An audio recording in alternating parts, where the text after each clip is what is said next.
We've been talking about the intertestamental period between the Old and the New Testaments. We've been looking we started looking last week at Hellenistic Greece. Basically, Greece, once Alexander the Great took over and conquered most of the known world, and then died.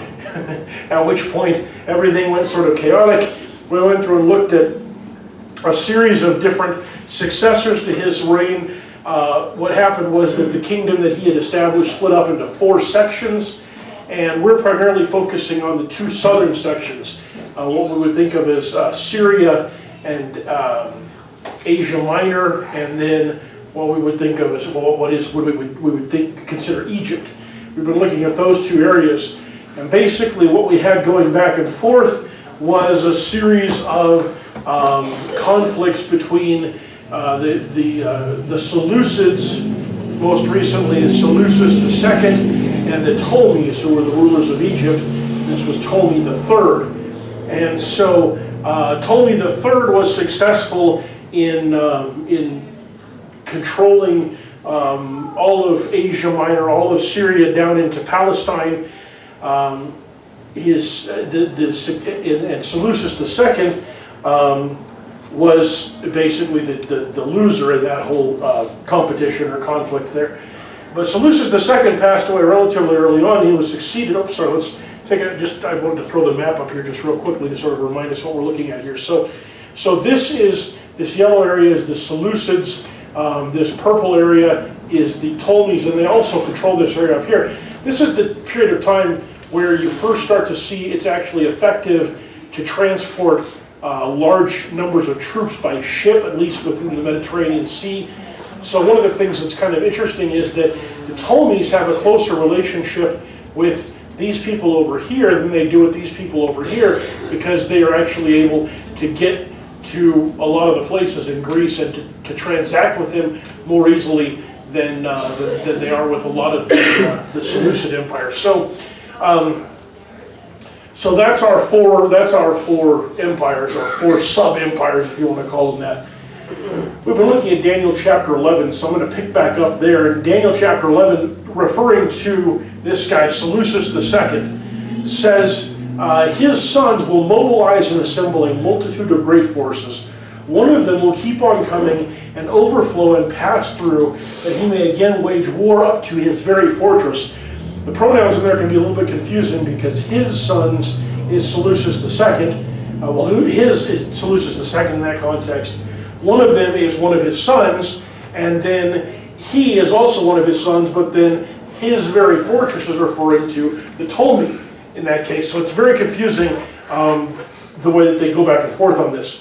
So what we're talking about now is the successor to Seleucus II is unsurprisingly Seleucus III, who is his son. His brother is Antiochus III, who is also known as Antiochus the Great. And as you might imagine, that's because he did more exciting and better things than his brother did, among other reasons. So Antiochus III, the 2 brothers gather together a big army, and they go out against the Ptolemies again. Seleucus III kind of fades into obscurity, because Antiochus III is the one that Seleucus doesn't last very long, actually. He dies.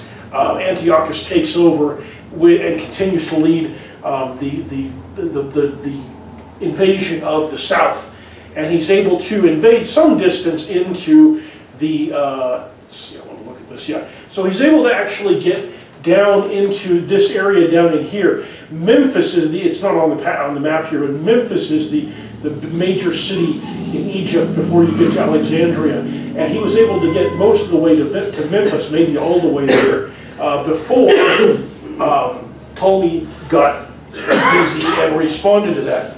And so what Daniel says to us is, the king of the south, this will be the Ptolemy, will be enraged and go forth and fight with the king of the north.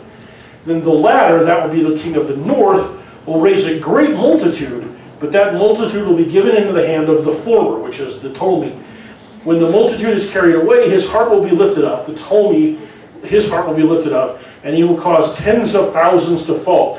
What Daniel is talking about here is the 4th Syrian War, which took place between 219 and 217 BC. Antiochus III invaded Phoenicia and Syria, so he invaded the part of Syria that was under the control of the Ptolemies. He also invaded Phoenicia, where Memphis is, and some of those other cities. And he did that upon the succession of a young Ptolemy. Ptolemy III died. His son Ptolemy IV took over. He was about 20 years old when he took over, and Ptolemy III's dying was unexpected, and so Ptolemy IV was not really prepared to take over the throne. And so initially there wasn't any confusion about who was in charge, but there were some missteps in terms of some of his decisions, and that made Antiochus III think he could go ahead and invade and have success. What he didn't count on was the fact that Ptolemy had some very, very good advisors. And so while he did have some initial success, one of Ptolemy's advisors, a guy named Synagogue, recruited a huge army made up of Greeks and Egyptians. And this was unusual because up until this time, when Alexander conquered the known world, he left behind, every place that he went, he left behind Greek leaders, he left behind Greek garrisons as well. When the empire split up into those four sections, the generals and leaders that aligned themselves with those four factions went to the capital cities and the major cities of those areas and took with them thousands upon thousands of Greek troops and the support network that goes along with an army, basically.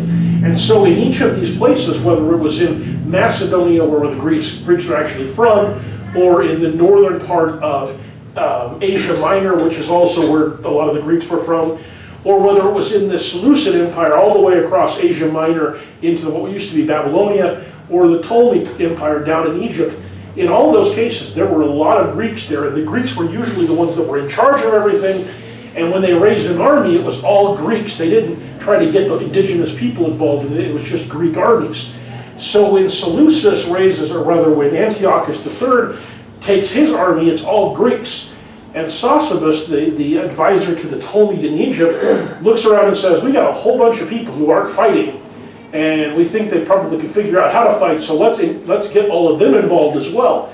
So he raises a giant army that's composed of Greeks, who are also all the ones in officer positions and most of the leadership roles, but then also there's a whole bunch of Egyptians in there as well.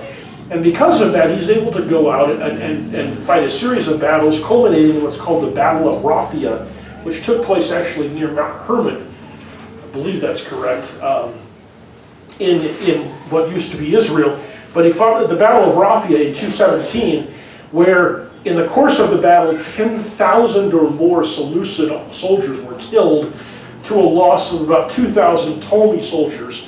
And the Ptolemies could afford to lose a lot more than the Seleucids did.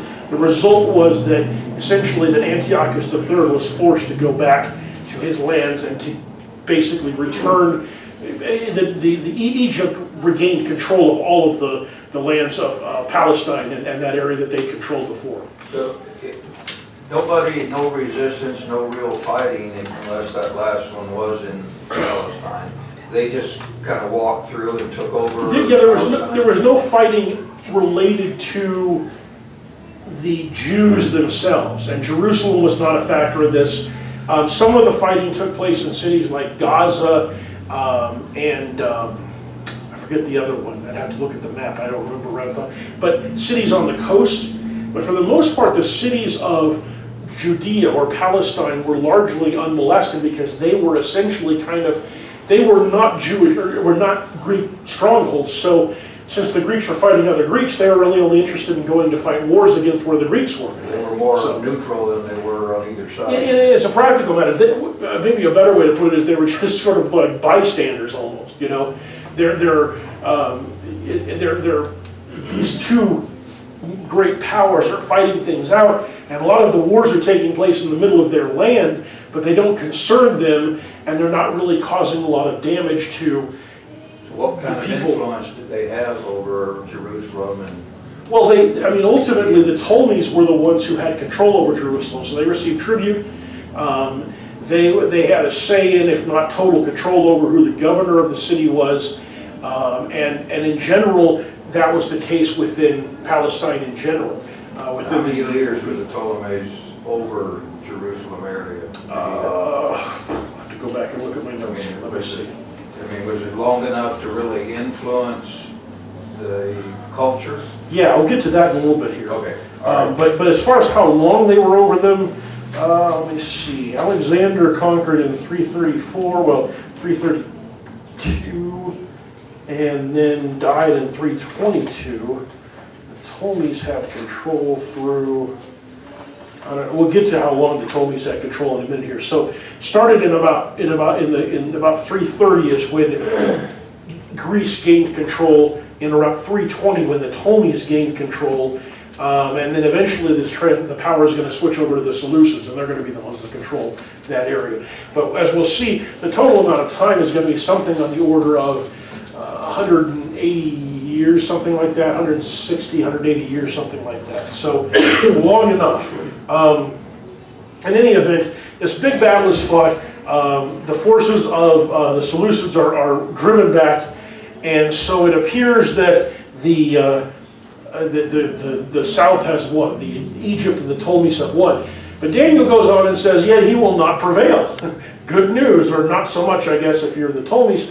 Yet he will not prevail, for the king of the north will again raise a greater multitude than the former, and after an interval of some years, he will press on with a great army and much equipment. So Antiochus III gathers up another army to try to conquer the south, and he's actually able to conquer a number of different areas, but ultimately Ptolemy IV, who is that younger son, is able by and large to hold him off. There's a lot of back and forth, but not anything really decisive after that first battle. Okay, so that's kind of the first big section of this. Then in Daniel chapter 11, he transitions a little bit and he says, now in those times, many will rise up against the king of the south. Now this is the first indication we have of the Jews, and the first historical indication we have of the Jews rebelling, or at least in some part, rebelling against the Ptolemies that are ruling over them. In those times, many will rise up against the king of the south. The violent ones among your people, this is talking to Daniel, will also lift themselves up in order to fulfill the vision, but they will fall down. And when he says fulfill the vision, most likely what he's referring to is that ideal of Jewish self-rule. But he says that a lot of people are going to rise up, and that's true. The kings, the Ptolemies, find themselves under increasing levels of pressure from within and without, and there are definitely some Jews who are joining with Antiochus IV in trying to push the Ptolemies out of Israel, out of Palestine, perhaps in the belief that things will get better under the Seleucids or something like that. One of the major problems with, and one of the reasons the Greeks had been so reluctant to raise armies that involved the local populations, was because once you give the local populations swords and the idea that they can be soldiers, it becomes a lot more easy for them to make the sort of the leap of, hey, if we can become soldiers, maybe we can get rid of the soldiers that are currently occupying our lands. And that was one of the problems that began to arise more and more in Egypt, because they had empowered those Egyptians, and so they're increasingly struggling with internal rebellions and riots and stuff like that. Okay.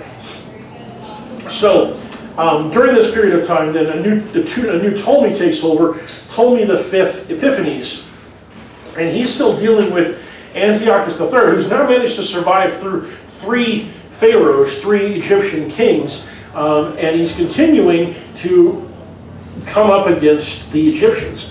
Daniel says it this way: then the king of the north will come, cast up a siege ramp, and capture a well-fortified city, and the forces of the south will not stand their ground, not even their choicest troops, for there will be no strength to make a stand. Almost certainly the fortified city that he's talking about is Sidon, which in the Old Testament we read about Tyre and Sidon. Sidon is one of the coastal cities. It appears one of two things happened. Either Antiochus III came in and captured Sidon before then moving further into the south, or he captured further into the south, and then when the south when some of the people retreated back there, he went back and captured it afterwards. In any event, though, what it says then, Daniel says, is, but he who comes against him will do as he pleases, and no one will be able to withstand him. He will also stay for a time in the beautiful land with destruction in his hand. Now this is confusing, okay? I'm going to probably end up saying that a lot about Daniel. There's really no way around it. But what he says is, the king of the north will come, and the forces of the south will not stand their ground, for there will be no strength to make a stand. So then when he says, but he who comes against him, he's saying when the king of the north comes against the king of the south, the king of the north is going to do as he pleases. No one's going to be able to withstand him. So ultimately what does end up happening is Antiochus III goes back in, and this time he's got a big enough army, and this time because of all the issues that Egypt is having, Ptolemy is not able to put out a big enough army to succeed against him, and so Antiochus actually manages to capture all of Palestine, and a significant portion of the rest of the, a little ways into Egypt, I should say. Now, part of the reason Antiochus thought he could do this again is he actually allied himself with Philip V of Macedon. I mentioned earlier, I showed you earlier, that the Greeks kind of kept getting involved with different things that were going on. In Philip's case, he was looking for allies because he had a problem of his own coming from, I guess it would be the west. Coming from the west, which was the Romans. The Romans were gradually starting to flex their strength, and Philip needed allies to help sort of shore up his defenses. His theory was if he allied himself with Antiochus III, then Antiochus would back him up when it came time to deal with the Romans. That was a bad bet on his part, but in any event, Philip V is allied with Antiochus. Now a guy named Scopus, he's from Anatolia, which is actually one of the kingdoms in the north. It's not Macedon, it's the other kingdom there. He was a general that had great success there, and essentially Antiochus was able to borrow him from that empire and have him come and fight for him. And for a while, Scopus was very successful against Antiochus III and Philip V. But eventually they fought a battle called the Battle of Panium in 198. And at the Battle of Panium, essentially the Egyptian troops were completely routed. It was a total victory for the Seleucids, and it gave control over Palestine and those areas over to the Seleucids, and essentially they would not give up that control again. There was still some wrangling back and forth, but it's basically in 198 that they gained control of it. So that would mean, to answer a question you asked a while back, Jerry, that the control of Egypt was, or sorry, the control of Jerusalem and Judea was in the hands of the Ptolemies from about 320 until 198, so 120, 125 years. Now it's still under Greek control, it's just a different group of Greeks, the Seleucid Empire that's got control of them now. So they're still being exposed to Greek ideas, and the influence of Greece is still being felt. It's just a slightly different group of Greeks that's doing the influencing now. So, okay, so finally Antiochus III has got what he wants. He's conquered Palestine, he's conquered Syria, he's conquered and controls pretty much all the way down to the edge of what we would think of as Egypt. And so then Daniel says, speaking of him, Antiochus III, he will set his face to come with the power of his whole kingdom, bringing with him a proposal of peace, which he will put into effect, and he will also give him, that is the king of the south, the daughter of women to ruin it, which is referring to the kingdom of Egypt. But she will not take a stand for him or be on his side. So we still have Antiochus III, we still have Ptolemy V that are kind of vying back and forth, but Antiochus III comes up with this idea to give his daughter Cleopatra I in marriage to Ptolemy V. Now, Ptolemy is actually about 6 years older than Cleopatra. They were probably married when he was 16 and she was 10. Understand that that's a political marriage more than it is a romantic marriage, and the likelihood that they actually got together in any meaningful way for the immediate future is pretty minimal. But Cleopatra does become his queen, and ultimately she does bear him a son, Ptolemy VI Philometor. And what's kind of interesting is that Antiochus presumably expected Cleopatra to be aligned with him when he continued to kind of put pressure on Egypt, but essentially Cleopatra is loyal to Ptolemy V, and ultimately when he dies is loyal to his son, and acts as his guardian, basically. When his father died, Ptolemy VI was, I don't know, 10 or 12 or something like that. So he was in no position to govern, but Cleopatra actually does govern pretty effectively and manages to keep the peace with the Seleucids without giving them a bunch of stuff to keep them away, but basically keeps them at bay. So because of his designs on Egypt being frustrated, Antiochus III instead decided to go do something else. And so Daniel here again, he says, then he, that's Antiochus, will turn his face to the coastlands and capture many. So he goes and he basically starts conquering up and down the Mediterranean coast on that eastern coast of the Mediterranean, capturing Antioch and the different towns along in there, Gaza, different things like that. So he does a bunch of things, and he's kind of working his way down towards Egypt. He still is focused on Egypt. But Daniel says a commander will put a stop to his scorn against him. The him in that case being the king of the south. Moreover, he will repay him. The commander will repay the king of the north for his scorn. So he will turn his face towards the fortresses of his own land, but he will stumble and fall and be found no more. So what happens is we have Antiochus III. He's now going up against Ptolemy the Sixth, and Cleopatra, his own daughter, is kind of helping to keep things under control.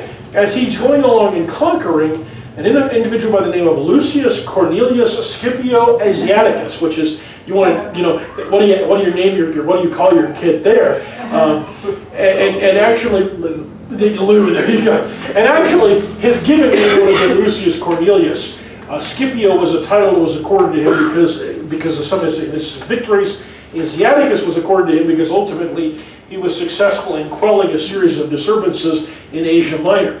So he gets the name, kind of a fancy name out of this. But he's a Roman. And the Romans by this time have become an increasingly dominant power to the point where Rome is concerned because the main place that Rome gets its grain is from Egypt. And Rome doesn't like the fact that Syria keeps trying to invade Egypt because it creates disruptions in the flow of grain. And Rome finally gets tired enough of it that they dispatch one of their premier generals and an army and send them to talk to Antiochus. I mean, I guess it's a polite discussion, but when you're backed up by, you know, several Roman legions, it's kind of it puts a different spin on things. But basically, Scipio says to Antiochus, you got to stop. You got to quit. Keep what you've got and leave Egypt alone because we have interests there. And if you won't stop, we're going to come after you. And Antiochus says, okay, I can be reasonable about this. So Antiochus stops. So he at that point then he basically turns his attention back towards his own lands, and he heads into Babylonian Persia. He goes to Persia, to Susa, which was the capital of Persia back under the Persians. And he gets there, and there's a temple that he decides he wants to raise. He spent a lot of money trying to conquer Egypt, and so he needs money for his treasury. And so he decides to raid a temple there in Susa. And when he leads his forces out to do it, he gets killed. It's not entirely clear whether he got killed in a battle or whether he just did something stupid and injured himself and died. But either way, he doesn't make it back, and that's the end of Antiochus IV. So, we're finally done with him. He was kind of a source of chaos and confusion. But then it says, this is Daniel again, then in his place one will arise who will send an oppressor, which is actually probably slightly more accurately translated as tax collector. But the Jews had a fairly singular view of tax collectors, as you can understand. And so they call him the oppressor because he came to collect the tax through the jewel of his kingdom. And again, the jewel in that context refers to Jerusalem. I seriously doubt that the Seleucids considered Jerusalem the jewel of their kingdom. There were a number of other cities that they would have considered more, but from the perspective of the Jewish thinking, Jerusalem is the jewel of the kingdom. So this new king sends a tax collector to Jerusalem. The Jews don't want to pay him. It ends up not mattering very much because within just a few years, the successor king is going to die, or he's going to be shattered, though not in anger or in battle. What we're referring to here is the successor to Antiochus III, his son Seleucus IV, Seleucus IV took over the throne in 187. He reigned for about 12 years until 175. He had an advisor and finance minister whose name was Heliodorus, and it's believed that he's probably the person they're referring to when they talk about the oppressor, the tax collector.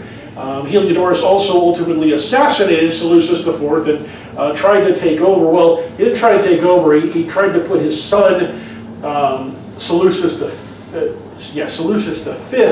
on the throne and act as his advisor. But that doesn't all work out very well. So Daniel says this: in his place a despicable person will arise, on whom the honor of kingship has not been conferred, but he will come in a time of tranquility and seize the kingdom by intrigue. The overflowing forces will be flooded away before him and shattered, and also the prince of the covenant. Okay, so we have Seleucus IV.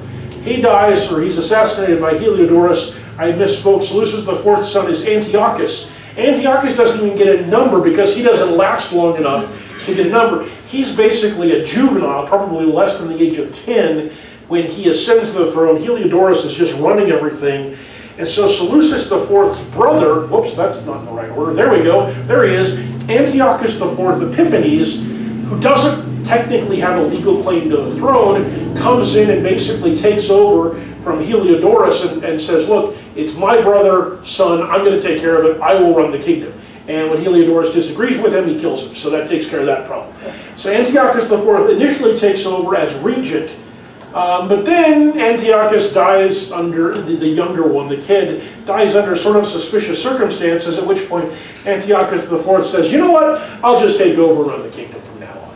And so he's not legally he has no legal claim to the throne. In fact, and I misspoke, Antiochus was not as young as I said he was. He was under the age of majority, but by the time he died, he'd gotten old enough to actually have a son, and so his infant son technically was the heir, but Antiochus IV takes over. I don't even know what happened to the infant son, but Antiochus IV takes over, and clearly when Daniel talks about someone who has no right to the kingdom, the honor of kingship not being his, this is who we're talking about. So he takes over, and it says then, Daniel says, the overflowing forces will be flooded away before him and shattered. That is the idea that there's a lot of different armies and generals and chaos in the Seleucid Empire right now. Antiochus IV is ultimately able to unify them, get rid of the ones that won't work with him, and take over completely. And then he says also, speaking of being shattered, the prince of the covenant. This is kind of a fun one because we really don't know for sure. There's two possibilities of who he's talking about. One of them is Ptolemy VI Philometor. We talked about him before. Ptolemy VI ultimately is defeated by Antiochus IV and basically kind of loses his power. We'll talk more about that in a little bit here. Actually, we'll talk more about it right now. Okay, so Antiochus Epiphanes, let me see, I'm trying to figure out if yeah, no, we're going to wait on that a little bit. So Antiochus, we're going to see Ptolemy VI is ultimately defeated and imprisoned by Antiochus IV. So that's one. That would be if the term the Prince of the Covenant is interpreted as meaning basically the covenant king. The idea that he's the king that currently with whom the Israelites have a covenant at that particular time. The more likely candidate, though, for this Prince of the Covenant is Onias III, who was actually the high priest of Jerusalem, the high priest of the Jews, from 199 to 175. Onias III was that high priest. He was ultimately, he was increasingly interested or leading the Jews towards Hellenization, and ultimately he resigned in 175 when Antiochus IV became the king due to pressure from Antiochus IV to leave the throne or leave the position. And he was succeeded by his brother, who, I forget what his name was, but he was succeeded by his brother, but his brother rushed sort of headlong into Hellenization, wanted to basically turn the Jews completely away from Jewish worship and stuff like that, more towards Greek stuff. And so Onias began to speak out against us, even though he wasn't the high priest anymore. And in 175, in 170, he was killed by Antiochus or Antiochus's representatives anymore. And so it's thought that perhaps that's who they're talking about, the Prince of the Covenant being overthrown. Was Onias a legitimate high priest? Yes. He was in Aaron. As far as we know, there are some minority scholars who suggest that he may not have been of the Aaronic priesthood, but the writings at the time and the majority of scholars agree that he was an Aaronic descendant and therefore was legitimate. So, and the brother who took over for him was also legitimate as well, although the same rumors were, in fact, the rumors about him not being Aaronic were stronger, which was kind of confusing since he is the brother of the other guy, so you'd think if one was, the other one was, but the Jews didn't like his successor. Like I said, I can't remember his name, but they didn't like him because he was trying to turn everybody away from the Jewish way of life, and most of the Jews didn't care for that, so. Okay, so Daniel goes on to say, after an alliance is made with him, that is the king of the north, Antiochus Epiphanes, he will practice deception, he will go up and gain power with a small force of people. In a time of tranquility, he will enter the richest parts of the realm, and he will accomplish what his fathers never did, nor his ancestors. Now, this appears to still be describing how Antiochus Epiphanes took over the throne and came into possession and control over the Seleucid Empire. And ultimately, he was very successful in consolidating his rule over the empire, particularly Persia and Babylonia, the areas that had been kind of less controlled for some period of time. And so he has a lot of success. Daniel goes on to say he will distribute plunder, booty, and possessions among them, and he will devise his schemes against strongholds, but only for a time. He will stir up his strength and courage against the king of the south with a large army, so the king of the south will mobilize an extremely large and mighty army for war. And sure enough, that's what happens. Is you get Antiochus Epiphanes and Ptolemy VI both gather their big armies, and they have this big battle. But then it says, but he will not stand, and this now is talking about the king of the south, the Ptolemy, for schemes will be devised against him. And the problem that Ptolemy is having has gotten even worse. We talked earlier about there's some of the riots and issues that they were having. Well, while he's going out to battle against Antiochus Epiphanes, two of his generals, Coranus and Cineas, are plotting against him and actually basically lead a revolt back in Alexandria where they take over, basically. So he is out there with the army, and he's losing control of his own city back behind him. Those who eat his choice food will destroy him, his army will overflow, but many will fall down slain. So those who eat his choice food is probably referring to those generals. His army will overflow, so he has a big army, but ultimately Antiochus Epiphanes is successful. And ultimately, I keep saying ultimately, I apologize, but what happens then is that Antiochus Epiphanes wins and beats him so badly that he's able to take him captive and essentially hold him hostage. He takes him back to his city with him. And then Daniel makes this reference, as for both kings, their hearts will be intent on evil, and they will speak lies to each other at the same table. And that refers to the fact that Ptolemy VI was actually a hostage, but hostage means a little something different than we tend to think of it in modern terms. A hostage, a royal hostage, was treated with royal prerogatives. They were given, they were kept in nice clothing, given a nice place to sleep. They ate at the king's table. There was this veneer of civility that went along with it. But both of those men knew that if Ptolemy went back to Egypt, the chances were good that he was going to rise right back up again. And so ultimately they concluded a peace agreement where Ptolemy agrees to become a client state, essentially, that Egypt will become a client state of the Seleucid Empire. So he does that because he has no choice. He's basically a hostage who can be killed at the whim of Antiochus Epiphanes. So Antiochus Epiphanes gets this from him. He signs off on this agreement, and he sends it back to Egypt with messengers saying, "You guys work for me now." At which point, Ptolemy VI, Ptolemy VII, his son, as well as those generals there, send a message back saying, "The heck we do," and they raise an army up, and so nothing has really been solved here. Basically, in this,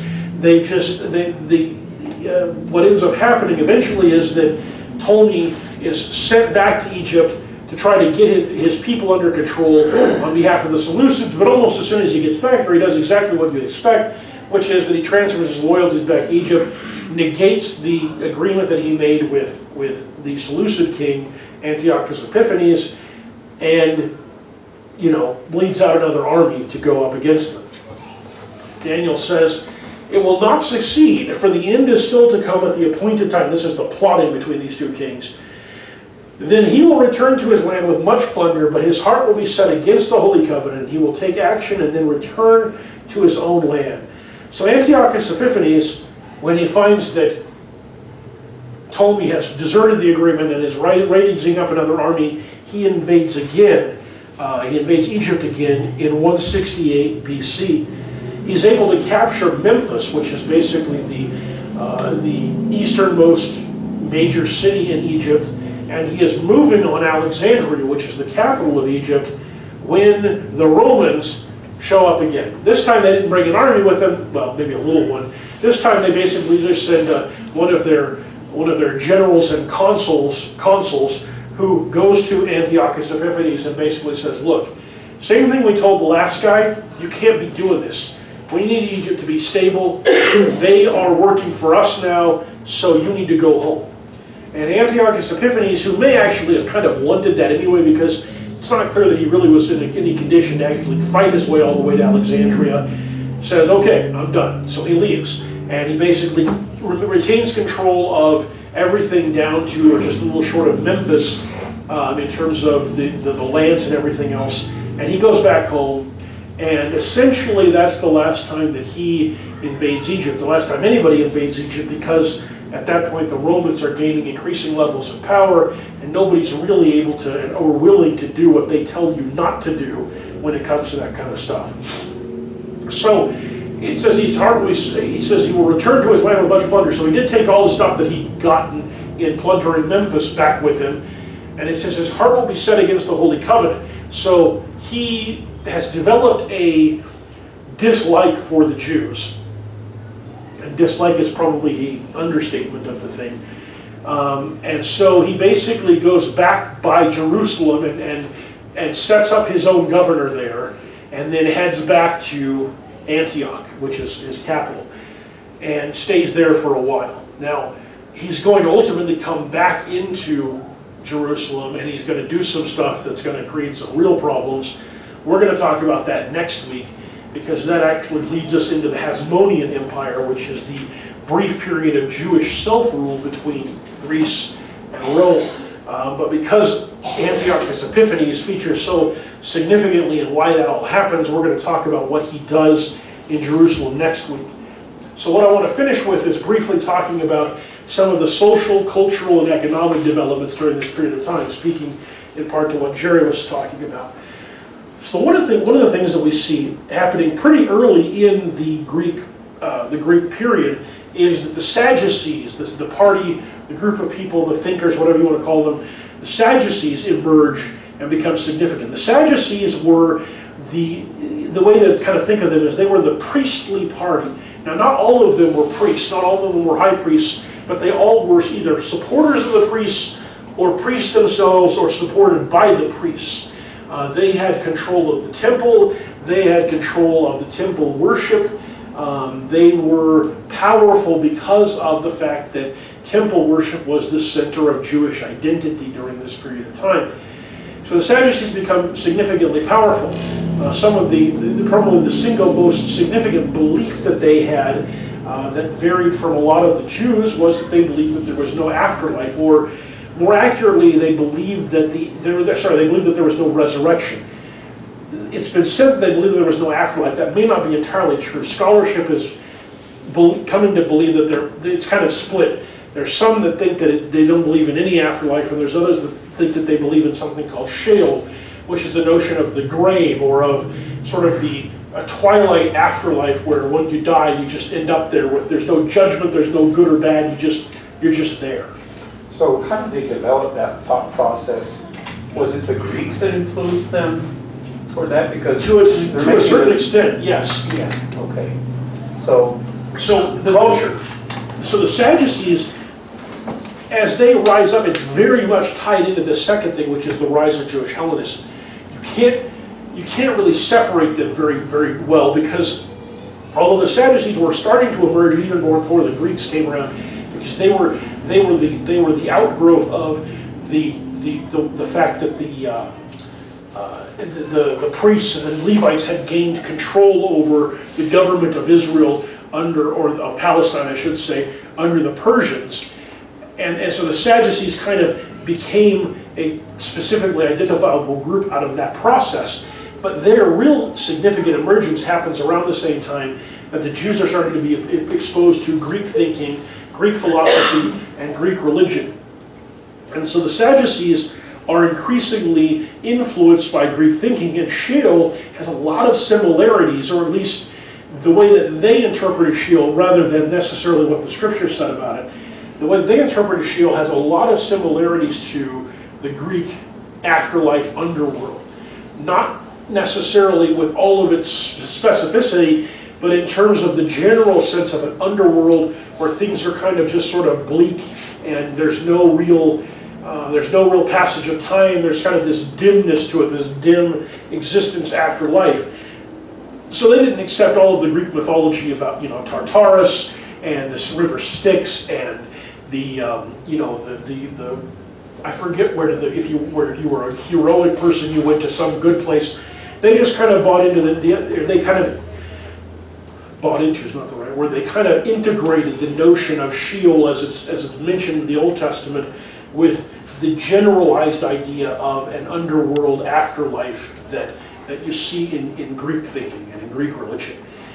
So the Sadducees, though, were significantly influenced by Hellenism, and they were tended to adopt a lot of Hellenistic or Greek principles. And they're hardly alone. Much of the world that the Greeks were exposing to their principles kind of liked those ideas, not just because the Greeks were successful, because the Greeks had ideas about egalitarianism, about culture, and they seemed to be cultured and to have more advanced sciences and medicines and technologies and stuff like that. So there was a tendency for people to admire that, and that was particularly true among the Sadducees and the Hellenistic Jews in a more broad sense. So Hellenism is rising. During this period of time is also the formation of the early Sanhedrin. This was probably the Sanhedrin initially was probably the group of people, the group of Jewish scholars that came together that helped to finalize what the Torah and the books of the old, what we would call the books of the Old Testament, were going to be. That was probably the original purpose of the Sanhedrin, and over time they're going to develop more into a legislative and law-giving and administrative body by the time Jesus comes around, for sure. Another thing that's happening is the development of the synagogue. The synagogue has its roots in Babylonia and the captivity there, where the Israelites the Jews that were there were practicing their religion without the temple, and they were creating houses of meeting, houses of prayer, houses of study where they could come and practice their Judaism even though they didn't have the temple to practice it in. And the synagogue becomes sort of the mingling of all three of those: house of meeting, house of prayer, house of study. It becomes almost like Jewish community centers scattered throughout Palestine. And it becomes significant because Jews cannot go and worship at the temple all the time. The temple worship isn't even designed for that. It's not designed to be a daily type of worship for all of the Jews or a weekly type of worship for all the Jews. The temple is designed to be a place of sacrifice and a place where specific holidays or ceremonies are carried out. So the synagogue becomes increasingly important, and that also helps to offset some of the power that the Sadducees are getting, because the average Jew doesn't really feel necessarily particularly tied into the Sadducees except in their role as within the priests. And then the last thing that happens during this period of time is that the group of people being called the Essenes emerge. Anybody know anything where the Essenes ultimately become based? What the most significant contribution they make to modern day biblical scholarship is? Was the Essenes the ones that isolated themselves and dedicated themselves to the copying of scripture, where we probably got the Dead Sea Scrolls? Yes. So Qumran is is their base of operations. And yeah, they're kind of like, we would think of what we think of as monks today, or monks in the Middle Ages, where they isolated themselves. Now it wasn't just all men off by themselves, they were an entire community, men, women, children, but they isolated themselves. Qumran was their center of thought, although they didn't just go there. There were times when the Essenes would go and they would teach and they would debate with Sadducees and other scholars and stuff like that. But ultimately the Essenes were, if you could think of the Sadducees kind of being the liberals, willing to open up to new ideas and different thoughts, the Essenes were like the ultra-conservatives, where they didn't want any new ideas, any new thoughts. They wanted to focus on what was already there. Now they did believe in the Messiah to come and things like that, but they were not looking for any new stuff. And so they ultimately are the ones who create the Dead Sea Scrolls that are subsequently found so many years later and provide so much insight into the scriptures as well as to life in Judea. Jerry? So I don't hear much influence coming from Greeks on the Greek gods into Jerusalem and into Judea. That's true, you don't. So they pretty well kept that out. Yes. Well, for one thing, by this time the Greeks didn't take their own gods very seriously, so they certainly expect anybody else to.